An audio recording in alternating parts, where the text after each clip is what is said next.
This is Andy from Man City Fan TV. The Sharon Latham interview series is brought to you by selfieguide.co.uk. Go over and check it out.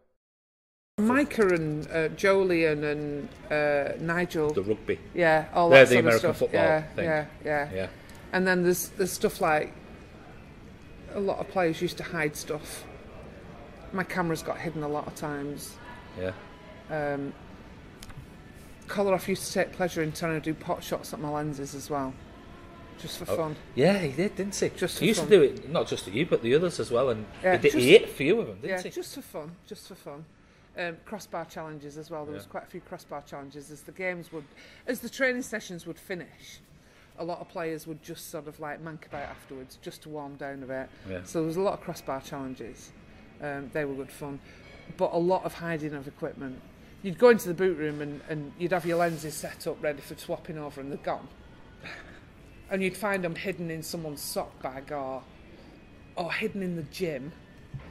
So what's it called? When we did that video as well, that what was it called? That video where they were all dancing in the gym. Oh yeah, where they dressed up as Power Rangers and all sorts of stuff. Yeah. That was one take. Oh really? Yeah. That was brilliant. That. Yeah, I remember that. One take. That was an epic shoot, and everybody got into the spirit of it. Of course, Kolarov stood there, stony-faced and not moving. didn't he? But everybody was like doing what they were doing. Yeah.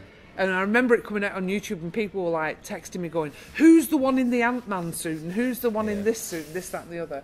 And there was even James Milner at the back. You could see James giving it at the back. So that was epic as well. Yeah. What's it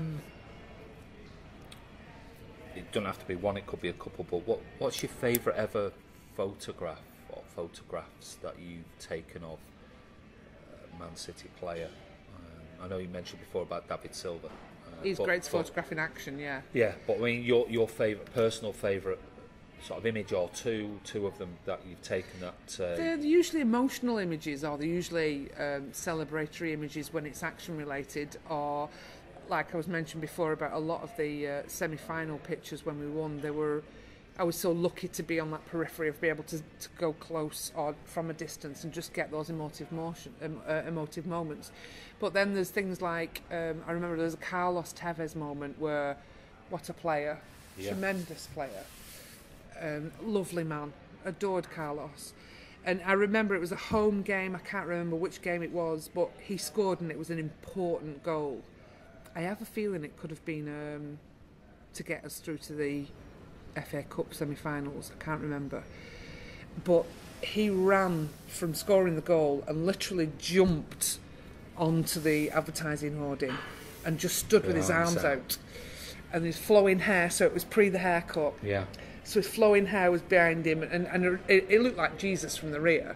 But that wasn't the reason I loved the image. The reason I loved the image was the reaction from the fans where he jumped on them, and there was like a woman with a plastic bag sprawling to reach for him, and there was a guy who literally landed in his face and he was about to hug him.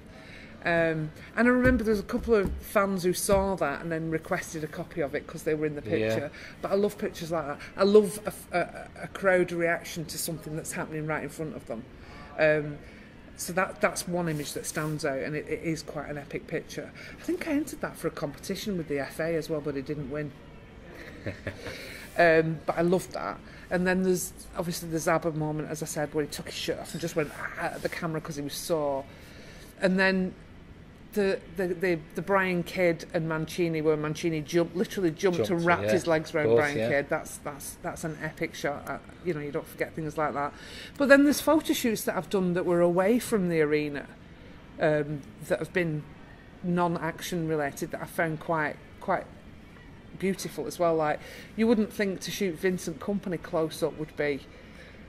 Yeah. But there's a couple of shots I did for the magazine where I shot him and he was shirtless. Take your top off, innit? And just his head, and I just think they were beautiful sets of portraits. I love doing portraiture. Portraiture allows you to get inside the person that you're dealing with, and there was quite stoic shots of him. I loved those pictures. And then there's been a lot of fashion shoots that have been a lot of fun. that I did for the magazine, because we used to get Harvey Nichols bring clothes. Of course, yeah. So we'd use their clothes to promote their clothes range, and use it for the magazine.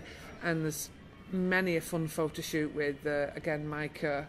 I did Collar Off. And Collar Off was so funny, because Collar Off was like, I don't like this setup. I will change the clothes. So the poor girl from Harvey Nicks that brought all the clothes, he was mixing and matching stuff, and she's like, okay, that doesn't go with that. And I like it. So he took complete control, so that was good. And then there was I remember there was a kit shoot, and I got some absolutely amazing shots of James Milner showing his light-hearted side. So there were some good shots there. But on that same kit shoot, we had to lock everything down because it was the new kit. Of course, and we would shoot the new kit quite early. Yeah. And I remember it got leaked. It got leaked from that photo shoot. Oh, really? Yeah, and that was down to Mario. Oh, you're joking. He's a bugger. Yeah, I think it was Mario's brother was at the shoot. No. And he took a selfie with one of the other players, and I think he just posted it on social media, not thinking. Yeah. Whereas we'd gone completely locked down with marketing people on the door, stopping anybody from coming in, and the clothes were brought in, the kit was brought in boxes, all secret. And then... he just posted. Oh, God. I remember Umbro going, I bet they did. What's going on? Yeah, I bet they did. But I don't think it was up for long, so I don't know. But I know every fan tries to speculate what the new kit's going to be. There's pictures coming from Hong Kong and all the rest of it. We do it all the time on social media. We want to know what it looks like. Yeah, of course. Do you think this is the real one? Yeah. And then there's Mario's brother. Hi. Yeah, I know. Well, we did one, and similar one came through with this latest monstrosity, this third kit thing that's come out. And we did one on it just before it was launched, saying, "Is this going to be the kit?" And I mean, it's not the best ever, and I think most City fans just can't wait for Puma to, let's say, if we do sign with Puma, come in, because I don't think people are too happy this year with the kits and things like that. But, I like the away kit, but I like the away kit. Yeah, but I'm not, the home kit, I'm not happy like with no neck. collar. Yeah, it looks like a pyjama top. I know. Well, people might say I'm a bit loopy, but I just think it looks like a casual T-shirt. Well, it looks like a lady's top with a blouse, with that little button thing. I don't know. Anyway, but I posted one that, again, one of these that come from this could be the new Puma kit for City, and if that is the new kit, wow. See, so you're 12 months ahead trying to work it out. Oh, yeah, exactly. Yeah, that's all our fans do. We're just going, what's Puma going to do? So you can imagine how much lockdown on this photo shoot there is, and it happens quite in advance as well. Somebody like that with a selfie. My God. You've obviously taken a lot of photographs, and have you got photographs sort of hidden away that you think I'm their person, or I'm never going to show those, I'm going to keep them to myself? No. No? I have got shots that can't be shown.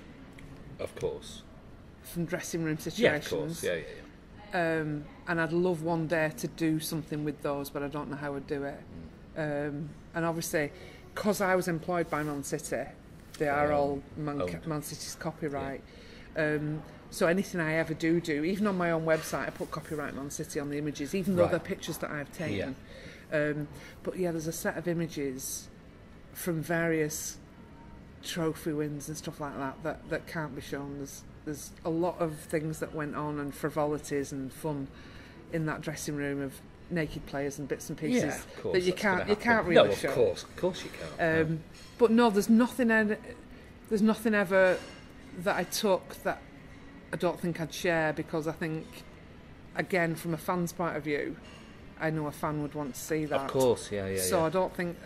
I've been quite honest and open with stuff, but I have taken so many pictures, and some of the pre-season pictures, they've just not been seen. Yeah.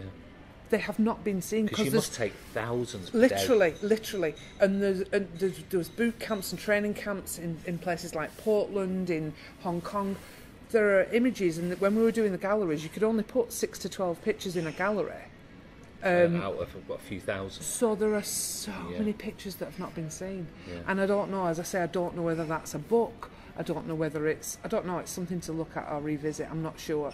Which actually, while you're on that, just one other question before we move on to sort of what you're doing now. Yeah. When you go and visit the likes of Kolarov and Dzeko and some of the other players, do you still take photographs of them? Yeah. Do you? Yeah. Do you ever get them to take photographs of you? We do selfies because I'm a selfie queen, but I've got a couple of pictures. I went out to Rome to see Dzeko, and his wife had just found out she was expecting their second kid, which was a while ago because they've got it now, and she was taking pictures of me and Ed in a restaurant. But I don't tend to. I'm not one for being in front of the camera. Definitely, I've got a face for radio, not camera. And also, I don't like my equipment being broken. Seriously, that's another thing as well. I'm paranoid about my equipment because I don't like anybody holding my cameras. When I travel, I always make sure it's hand luggage. Yeah. So if I've only got hand luggage only in a case, I'd rather take cameras than clothes. You can always buy something out there, can't you? Or I'll wrap underwear up and stick it in lenses, so there's enough room. I've got clean underwear at least. But I'd rather take cameras than clothes. Yeah. Fantastic.